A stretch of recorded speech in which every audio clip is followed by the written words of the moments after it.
informasi mendadak ke Kasat Reskrim, barulah langsung didatengin sama Kasat Reskrim. Arena permainan judi sabung ayam dengan omset puluhan juta rupiah di Desa Tanjung Cermin, Kota Pagar Alam, digerebek kepolisian. Saat hijau penggerebekan tersebut, polisi cuma berhasil mengamankan kedua pemain judi, sedangkan yang lainnya dikenai Kediri dari kejaran polisi. Selain itu, polisi juga mengamankan kedua beliko ayam adu sama puluhan unit motor yang ada dipakai para pejudi. Penggerebekan yang dilakukan petugas di arena permainan judi berawal dari pengaduan warga di Desa Tanjung Cermin yang resah karena daerah tempat tinggalnya galak dijadikan arena sabung ayam.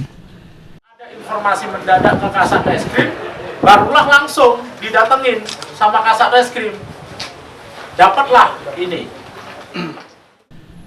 Oleh polisi, kedua pemain judi yang diamankan yaitu DN sama RD dijerat oleh polisi dengan pasal 303 KUHP tentang perjudian lalu terancam dengan hukuman penjara maksimal 10 tahun. Aji Dalia, PAL TV.